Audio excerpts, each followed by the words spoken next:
Hello everyone, my name is Ramashree Rai. Welcome at MMC. तो guys आज के इस लेक्चर में मैं most important 25 one word substitution को एक्सप्लेन करूंगा। ठीक है, ऑब्जेक्टिव नहीं बल्कि ये एक्सप्लेन्ड रहेगा। तो देखिए वर्ड क्या है, एक्सोरियस। एक्सोरियस का मतलब क्या होता है, तो what is the meaning of एक्सोरियस? तो एक्सोरियस का मतलब एक्सेसिवली अटैच्ड टू और डिपेंड ऑन वंस वाइफ। वह व्यक्ति जो अपनी पत्नी का बहुत शौकीन हो, या यूँ कह लीजिए कि वो अपनी पत्नी की हर बात मानता हो, चाहे वो अच्छा कहे तो वो अच्छा बोलेगा और ख़राब कहे तो ख़राब बोलेगा। कुल मिलाकर के आप समझिए जोरू का गुलाम एक तरह से। ठीक है, तो आप ये देख सकते हैं इमेज से भी आपको अच्छी तरीके से समझ में आ सकता है। Excessively attached to or depend on one's wife, वह व्यक्ति जो अपनी पत्नी पर हर तरह के कामों के लिए डिपेंड हो। 1 रुपया भी उसे अगर खर्च करना है तो पत्नी से पूछेगा खर्च करूं कि ना करूं, है ना। कुछ भी जो करना होगा वो पत्नी पर ही डिपेंड रहेगा। One extremely fond of one's wife, वह व्यक्ति जो अपनी पत्नी का जबरदस्त फॉन्ड ऑफ हो। अब ये हमेशा गलत ही नहीं होता है, हो सकता है वो अपनी वाइफ को बहुत समझदार, बहुत इंटेलिजेंट अपने से मानता हो, तो हमेशा गलत नहीं होता है। लेकिन हर बात मानना मेरे ख्याल से तो ये तो गलत है ना। कुछ अपना भी डिसीजन, निर्णय होना चाहिए। अगला वर्ड है opinionated. What is the meaning of opinionated? तो ओपिनियोनेटेड अगर वर्ड आपके उसमें वर्ड आ जाए, वन वर्ड में आ जाए, तो उसका डेफिनेशन क्या होगा? Unduly attached to one's own opinion. मतलब होता है ओपिनियन माने होता है विचार, ओपिनियोनेटेड मतलब जो अपने विचार के हिसाब से लाइफ को लीड करता हो, अपने हिसाब से आगे लाइफ को लेके चलता हो, तो उसे ओपिनियोनेटेड कहते हैं। बड़ा इंपॉर्टेंट वर्ड है। जैसे देखिए ये ओपिनियोनेटेड हैं, अपनी लाइफ को अपने तरह से जीते हैं, अपनी लाइफ को अपने स्टाइल से जीते हैं, उसे ओपिनियोनेटेड कहते हैं। बड़ा सुंदर वर्ड है, सारे वर्ड्स बहुत अच्छे हैं। कुछ वर्ड जो हमें मिले हमने उसको एक्सप्लेनेशन ले लिया, कुछ का ऑब्जेक्टिव ले लिया। अगला है ना, punctilious. What is the meaning of punctilious? Punctilius। Punctilious का मतलब होता है a behaviour that has a keen attention to details and is appropriate. Someone who is punctilious is very careful to have correctly behave correctly. मतलब वह व्यक्ति होता है पंक्चुअस जो बहुत प्रॉपर तरीके से किसी के साथ व्यवहार करता हो। यूं कह लीजिए व्यवहार कुशल व्यक्ति, किसी की सुविधा असुविधा का ध्यान देता हो कि कौन सा शब्द मैं बोलूंगा उसे पसंद आएगा, कौन सा नहीं आएगा, इस बात का। द जज was honest and punctilious in his judgement. जैसे जज होते हैं वो बहुत केयरफुल होते हैं अपने जजमेंट को देने के लिए, क्या सही है क्या गलत है। देख सकते हैं पंक्चुअस की बहुत सारे डेफिनेशन भी है। Very careful to have behave well and to follow the details of rules और इंस्ट्रक्शंस। भाई जाहिर सी बात, जज होंगे तो जज एक एक चीज को बहुत अच्छे से ध्यान देंगे कि वास्तव में ये कैदी है या जो ये मुवक्किल व्यक्ति है उसके साथ क्या क्या प्रॉब्लम्स हैं, कैसे उसको डिसीजन दूं जिससे वो सेटिस्फाई हो जाए। मेटिकुलस और ये सारे वर्ड्स हैं, उसके सिनोनिम्स हैं लाइक दैट। अगला वर्ड है ग्यूलिबल। तो ग्यूलिबल का मतलब क्या होता है?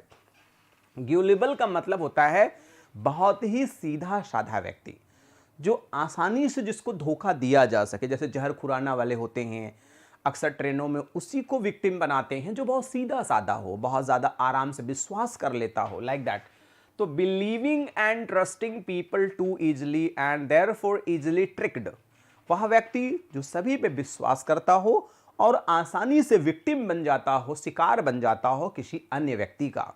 देख सकते हैं दूसरे पर शीघ्र विश्वास करने वाला, अतएव धोखा खाने वाला भोला भाला व्यक्ति ग्यूलिबल होता है। बड़ा इंपॉर्टेंट वर्ड है। जैसे ये बहुत सीधे साधे इंसान है, इन्हें कोई भी बेवकूफ बना सकता है। तो ये दिल के बड़े अच्छे होते हैं, सभी पे बड़े आसानी से विश्वास कर लेते हैं। इसी वजह से ये लाइफ में बहुत तकलीफ पाते हैं, बहुत कष्ट पाते हैं, बहुत पीड़ा पाते हैं। अगला वर्ड है एलाइट। बड़ा सुंदर वर्ड है। एलाइट का मतलब क्या होता है? You can refer to the most powerful, rich or talented people within a particular group, place, society as the elite. Elite उसे कहा जाता है जैसे बहुत रिच, बहुत ही कल्चर्ड, बहुत ही हाईली प्रोफाइल्ड फैमिली से जो बिलोंग करता है, उसे एलाइट कहते हैं। एलाइट सोसाइटी जैसे कि कोई ऐसे कुछ ऐसे लोकेलिटी होते हैं जहाँ पे सब मैक्सिमम रिच लोग ही रहते हैं। भाई अगर कोई सिविल लाइन्स लोकेलिटी में रह रहा है तो जाहिर सी बात है उसके आय के सोर्सेज बहुत ज़्यादा हैं, तभी वो उस लोकेलिटी में रह रहा है। तो देखिए ये एलाइट पीपल हैं, रिच पीपल हैं, they are not simple people, they are rich people. उनके पास सुख सुविधाओं के पर्याप्त साधन हैं, उनके पास सारी व्यवस्था है, इसलिए वो एलाइट पीपल में आते हैं। अगला वर्ड है वेल्स चमरेज। वेल्स चमरेज क्या होता है? Sorrow that one feels and accepts as one necessary portion in his life, sentiments, pessimism. Weltschmerz क्या होता है? वेल्स मैरिज वह व्यक्ति होता है जो यह महसूस करता है कि जीवन में दुख का होना बहुत जरूरी है। जीवन में हम जितना ज्यादा दुख और तकलीफ उठाते हैं उतना ज्यादा हमारी लाइफ बेहतर होती है। जैसे मिलिट्री वालों को ट्रेंड करते हैं तभी वो बहुत पावरफुल बनते हैं, बहुत कॉन्फिडेंट बनते हैं, और जब कहीं लड़ाई होती है तो विजय प्राप्त करने में उनकी जो ट्रेनिंग होती है मदद करती है। वैसे ही वह व्यक्ति विश्वास जो करता है कि नहीं लाइफ में समस्याएं आना चाहिए, बिना समस्याओं के हम अपने को पॉलिश नहीं करेंगे, उसे ही हम लोग कहते हैं वेल्समर्स। वेल्समर्स क्या होता है? वही होते हैं जो ऐसे होते हैं। सॉरो दैट वन फील्स, दुख वह दुख जो व्यक्ति महसूस करता है, एंड एक्सेप्ट्स और यह स्वीकार करता है, one's necessary portion in life, sentimental pessimism भी इसे कहते हैं। देख रहे हैं जैसे इनको पूरे वर्ल्ड का भार इनके सर पर है, इन्हें लगा कि यार जब मेरे सर पे इतना ज़्यादा भार है, जब तक मेरे सर पे भार नहीं आएगा तब तक हम बुद्धिमान बन ही नहीं सकते हैं। तो इसे ही बोलते हैं वेल्समर्स। बहुत अच्छा वर्ड है, इसको आप अध्ययन करिएगा, एक एक चीज़ को लिखते भी चलाइए। What is the meaning of ennui? तो इन्यू का मतलब क्या होता है?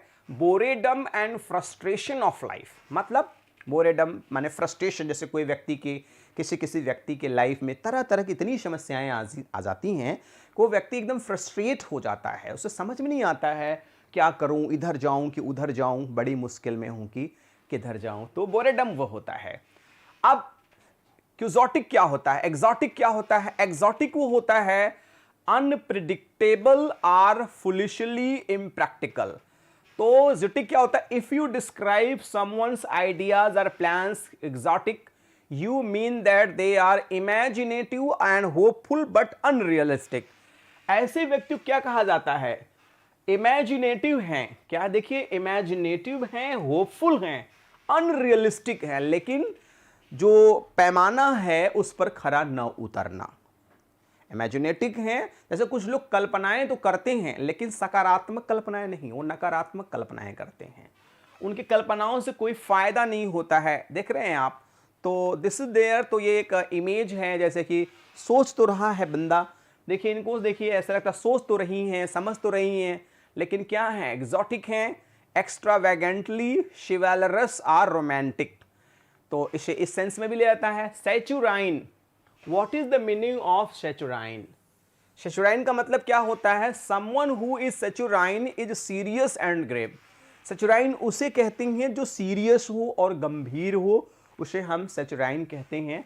बड़ा अच्छा। सैचुराइन की डेफिनेशन भी देख लीजिए, स्लगिश इन टेम्परामेंट, ग्लूमी, टैक्टिज्म। ठीक है, तो ये सैचुराइन होता है। कई तरह, एक वर्ड के बहुत सारे डेफिनेशन होते हैं, मैं पूरी कोशिश करता हूं कि जितना ज़्यादा से ज़्यादा डिफाइन कर सकूं उसे उतना बेहतर होगा। इन्हें ये देख लीजिए आप, this is the person. What is the meaning of vicariously? What is the meaning vicariously क्या होता है? तो a vicarious pleasure or feeling is experienced by watching, listening to, or reading about other people doing something rather than by doing it yourself। मतलब विकैरियसली क्या होता है? जैसे कि गाने वगैरह सुन करके आनंद को प्राप्त करना, कोई गेम खेल रहा हो उसको देख के आनंद प्राप्त करना। लाइन को देखिए, vicariously pleasure of feeling is experienced, ये हम तब अनुभव करते हैं बाई वॉचिंग, कोई चीज़ देख करके। जैसे हम देखते क्या है, मैच देखते हैं, मूवी देखते हैं, लोगों की एक्टिविटीज़ देख के हम एंजॉय करते हैं। लिसनिंग, गाने को करते हैं। रीडिंग, बुक्स को पढ़ते हैं। By other people doing something rather than by doing ourself, इसको खुद न करके हम, जैसे हम खुद गाना गा के नहीं मजा ले रहे हैं, किसी के गाने को सुन के आनंद ले रहे हैं। हम खुद गेम नहीं क्रिकेट खेल रहे हैं, कोई खेल रहा है उसमें हम एंजॉय कर रहे हैं, तो सही हम लोग कहते हैं। देख रहे हैं, तो ये लोग क्या कर रहे हैं? They are enjoying man by seeing the places, beautiful natural places. ये लोग दे आर वॉचिंग टीवी, उन लोग इसी में एंजॉय कर रहे हैं। तो भाई अपने एफर्ट्स नहीं हो रहे हैं, दूसरे के एफर्ट से एंजॉय कर रहे हैं। नेक्स्ट है रस्टिकेट। आप लोगों ने जरूर सुना होगा कि हाई स्कूल में 5 बच्चे रस्टिकेट हो गए, तो रस्टिकेट ना होकर रस्टिकेट होता है। तो रस्टिकेट का मतलब होता है to banish or retire to the country, मतलब कहीं किसी देश से, किसी संस्था से, किसी ऑर्गेनाइजेशन से निकाल देने को रस्टिकेट कहते हैं। Virtually rusticated from the university, उदाहरण के लिए अनुशासन भंग करने के कारण उसे दंड स्वरूप निष्कासित कर दिया गया। To go to the country मतलब किसी देश से बाहर निकाल देने को भी ये कहते हैं। देखिए ये लड़का नकल कर रहा था, rusticate, suspend as a student from university as a punishment. Rusticate का मतलब ही होता है कि पनिशमेंट के स्वरूप 1 साल अब आप एग्जाम नहीं, इस साल एग्जाम नहीं दे सकते, अगली बार आप फिर एग्जाम दे सकते हैं। रस्टिकेट इन लाइफ भी होता है, कोई आपका है ना साथ छोड़ के जा रहा है, कहीं आप किसी वजह से ब्रेकअप वगैरह हो गए हैं, तो उसे भी हम लोग रस्टिकेट कहते हैं कि रस्टिकेशन इन लाइफ एंड ऑल, ठीक है, तो इसे हम लोग रस्टिकेट कहते हैं। इफ समवन वेजिटेट, अब देखिए वेजिटेटेड का मतलब क्या होता है, ये वेजिटेटेड का अगर आपको आ गया वन वर्ड तो आप क्या करेंगे, तो वेजिटेटेड क्या होता है समझिएगा। If someone vegetates they spend their time doing boring और वर्थलेस थिंग्स। वेजिटेटेड का मतलब होता है वह व्यक्ति जो अपने मैंने कोई महत्वपूर्ण काम ना करके केवल टाइम पास करता हो, जैसे सोने में टाइम वर्ड है ना, worthless things. If an area is vegetated it is covered with plants and trees, मतलब if someone is vegetated they spend their time doing boring और वर्थलेस थिंग्स, मतलब वेजिटेट का मतलब कोई ऐसा व्यक्ति उस काम को कर रहा है जो वर्थलेस है। जैसे अब दिन में खूब सोना, अच्छे से देखिए मैडम इज स्लीपिंग, है ना, live or spend a period of time in a dull, inactive, unchanging way, एकदम डल तरीके से समय को बिताना, इसे ही हम लोग क्या कहते हैं, वेजिटेटेड। तो बड़ा इंपॉर्टेंट वर्ड है, इसको समझते चलिएगा, बहुत बारीक बारीक चीजें हैं इसमें, जैसे आप समझ सकते हैं। एरिया भी है, प्लांट्स भी है, जहां ढेर सारे प्लांट्स वगैरह होते हैं उसे भी हम लोग बोलते हैं। अगला वर्ड है वल्गैरियन। वल्गैरियन क्या होता है, a person with vulgar taste. Vulgar होता है, उसी से वल्गेरियन बना हुआ है। वल्गेरियन कौन होता है, जो बैड टेस्ट हो, जिसके अंदर वल्गैरिटी बहुत ज्यादा हो। A vulgar person especially one whose vulgarity is the more conspicuous because of wealth, prominence और प्रिटेंशंस टू गुड ब्रीडिंग, ठीक है। तो वल्गेरियन आप समझ गए हैं, वह व्यक्ति जो वल्गर होता है टेस्ट में, भाषा में, लैंग्वेज में, उसे वल्गर कहते हैं। देखिए इनके साथ वल्गरली ही पेश किया जा रहा है, इनके साथ बदतमीजी एक तरह से आप कह सकते हैं कि किया जा रहा है, लाइक दैट। तो यू कैन अंडरस्टैंड वेल, इसे ही वल्गैरियन कहते हैं, वल्गर से वल्गैरियन बना हुआ है। अगला वर्ड है empathy. What is the empathy, क्या होता है, सिंपैथी तो वो होता है सहानुभूति, किसी कोई दुख में है, कोई कष्ट में है, हमने कहा बहुत गलत हुआ आपके साथ, मैंने सहानुभूति। एम्पैथी क्या होता है, किसी के साथ कोई प्रॉब्लम है, हम उसको फील कर लिए, हमने उसे महसूस कर लिया, उसे ही हम लोग क्या कहते हैं, उसे हम लोग एम्पैथी कहते हैं। तो empathy is the ability to share another person's feeling as if they were own. परानुभूति कहते हैं। He had a natural empathy with children. दूसरे के कष्ट को, पीड़ा को अपनी पीड़ा समझ लेना ही, इसे ही एम्पैथी कहते हैं। किसी के दर्द को समझ लेना। जैसे देखिए ये बच्ची रो रही है, तो इस बच्चे को बड़ा लगाव महसूस हो रहा है, बच्चा बैठ गया, मतलब उसके दर्द को स्वयं अनुभव करने लगा, स्वयं महसूस करने लगा। जैसे कोई व्यक्ति बेगिंग करता है रोड पे, तो वहाँ पे हम उसको देखते हैं तो बहुत बड़ा फील होता है, काश कहीं अगर हम मांग रहे होते तो कैसा होता, उसको फील करने लगता है। देखिए छोटी सी बच्ची को, छोटा सा बच्चा फील कर लिया, इसके पास प्रॉब्लम है। अगला वर्ड है फॉक्स पास। फॉक्स पास क्या होता है, something you say or do that is embarrassing और ऑफेंड्स पीपल। कोई ऐसा काम करना जिससे कि कोई दूसरा व्यक्ति आश्चर्यचकित हो जाता है, स्वयं को शर्मिंदा या लोगों को स्पष्ट करने वाले बात का काम करना, ऐसा काम करना जिससे लोग देख के एम्बैरेस्ड हो जाते हैं। बात समझ गए, ऐसा काम आप कर रहे हैं, लोग देख के उसे एम्बैरेस्ड हो जाते हैं। जैसे कि फॉर एन एग्जांपल आप देख सकते हैं, देखिए ये क्या है, कि चप्पल पहने हुए हैं और उस पे चप्पल पे मोजा पहन लिए हैं। तो नॉर्मली लोग चप्पल पहन के मोजा नहीं पहनते हैं। It happens often and most of the time. तो उसे एम्बैरसिंग मिस्टेक कहते हैं। सीरियस फैशन फॉक्स पॉस भी कहते हैं। जैसे फैशन के दौर में कुछ भी लोग कर बैठते हैं, जैसे फॉक्स पॉस एम्बैरसिंग होता है, लाइक दैट, है ना। जैसे कि बहुत भयंकर ठंडी हो, कोई टी शर्ट पहन के चला आवे तो उसे क्या कहेंगे, फॉक्स पॉस फैशन कहेंगे, जैसा लोग कहते हैं। आर्गॉट क्या होता है? What is the meaning of argot? Argot क्या होता है? आर्गॉट क्या होता है? Informal words and phrases that are used by particular group of people and that other people do not easily understand. Argot क्या होता है? Informal words and phrases that are used by particular group of people and that are people do not easily understand. Argot वो होता है जैसे special language, कुछ ऐसी भाषा जो नॉर्मल लोग नहीं समझ सकते, बस उस ग्रुप के ही लोग समझ सकते हैं। जैसे कुछ लोकल डायलेक्ट होता है, उस एरिया के ही लोग उसको समझ सकते हैं, बाकी कोई और नहीं समझ सकता। देख सकते हैं वर्ग विशेष द्वारा प्रयुक्त अनौपचारिक बोली जिसे अन्य लोग नहीं समझ पाते। An argot is a special language used by a particular group of people which other people find difficult to understand. एक वर्ड को मैं ऑक्सफोर्ड डिक्शनरी से, कॉलिंस के डिक्शनरी से और उसकी हिंदी सारी चीज़ों को मैच करके मैं देता हूं, जिससे कि कहीं कोई प्रॉब्लम ना होने पाए और आपको हर बात समझ में आ रहा है। एरागॉट देखिए एक और definition, an argot is special language used by particular group of people which other people find it difficult to understand. देख सकते हैं वही पूरी डेफिनेशन है, कम से कम 2-3 डेफिनेशन दे देता हूं जिससे आपको 100% बात समझ में आ जाए। तो एरागॉट होता है। पैथॉइस क्या होता है? What is meaning patois? Patois क्या होता है? Patois is a form of language especially French that is spoken in particular area of country.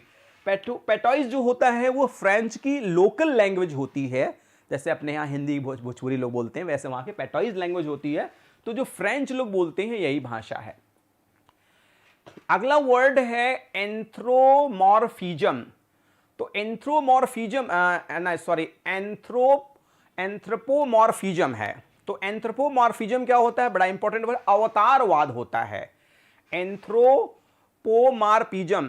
तो एंथ्रोपोमॉर्फिज्म क्या होता है? Is the idea that an animal, a God, an object has feeling characteristic like those of human feeling.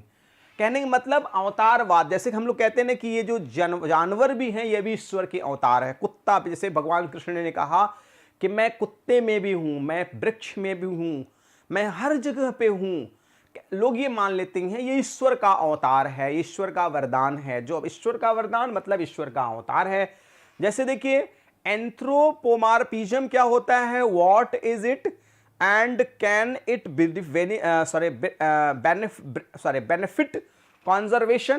तो देखिए अब इनको कुत्ते में ही ईश्वर नजर आ रहे हैं। इनको लगता है ये कुत्ता नहीं है, डॉग नहीं है, ये भी इंसान है, इसके अंदर भी सेंसेशन है, इसके अंदर वही फीलिंग है जो मेरे अंदर है।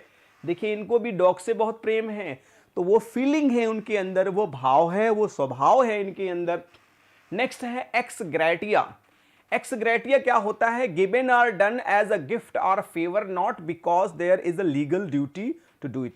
एक्स ग्रेटिया क्या होता है कि मजबूरन किसी का सहयोग नहीं करना, अपने स्वयं की खुशी से किसी के सहयोग करना जिससे वह व्यक्ति लाभार्थी हो। कानूनी बाध्यता के बिना सद्भावना स्वरूप किया गया या दिया गया कोई पुरस्कार एक्स ग्रेटिया माने होता है किसी की मदद करना, किसी का हेल्प करना, और वह हेल्प कानूनी ना हो कि नहीं, करना ही कंपलसरी है। तो ex gratia payment made as a favour without any legal obligation. कोई ऑब्लिगेशन नहीं, मैं मदद कर दिया तो भाई मदद कर दिया, ये हमारा स्वभाव है, ये हमारा नेचर है और विशेष कुछ नहीं। A person off stage who remain prompter क्या होता है? प्रॉम्प्टर वो होता है a person off stage who reminds the actors of forgotten lines or cues. प्रोत्साहक होता है। जैसे आप ध्यान दीजिए, कोई फिल्म बनाने वाला कभी कभी डायरेक्टर जो होता है पीछे से उनको आइडियाज देता है, अब ये बोलिए, आप अब ये कहिए। जैसे कभी कभी रामलीला होता है तो एक लोग हिंट देते हैं, जैसे मान लो अगर एक्टर भूल रहा है कोई लाइन, राम का रोल बहुत लंबा है, लक्ष्मण का रोल बहुत लंबा है, रावण का रोल बहुत लंबा है, अब बहुत सारे लोगों को याद ही नहीं हो पाती लाइन, तो पीछे से लोग हिंट देते रहते हैं, यार ये नहीं, अब ये बोलो, ये नहीं, ये बोलो। तो जिससे वो कुछ गड़बड़ नहीं होता है, उसे प्रॉम्प्टर कहते हैं, प्रोत्साहक कहते हैं। बड़ा इंपॉर्टेंट वर्ड है। देखिए ये न्यूज़ रीड कर रही हैं तो इनके पीछे भी कोई प्रॉम्प्टर है, एक कैमरा हो सकता है या कोई क्यूज हो सकता है, कोई व्यक्ति हो सकता है जो प्रॉम्प्टर कहता है। अगला वर्ड है alibi. What is the alibi? Alibi क्या होता है? एलिबी वर्ड जो है ये है जैसे कि कोई घटना घटी, कहीं पे मर्डर हो गया और आपके पास पर्याप्त प्रूफ है कि भाई मैं वहां नहीं था बल्कि दूसरे जगह था, वही एलिबी होता है। If you have an alibi you can prove that you were somewhere else when a crime was committed। अन्यत्र उपस्थिति। आप यह कह सकते हैं कि भाई जब क्राइम घटना घटी तो मैं उस समय उस दिन बेंगलुरु में था, इस होटल में था, यही टाइमिंग था मेरा। तो सही एलिबी कहते हैं। जैसे कि GIS एलिबी, ये फोर्स वाले होते हैं जो ऐसे लोगों को आराम से तलाश लेते हैं, ढूंढ लेते हैं कि कौन व्यक्ति कहाँ था, कैसे था, लाइक दैट। अगला वर्ड है मोनोग्राफ। मोनोग्राफ क्या होता है? Monograph is a book which is detailed study of only one subject. Monograph क्या होता है?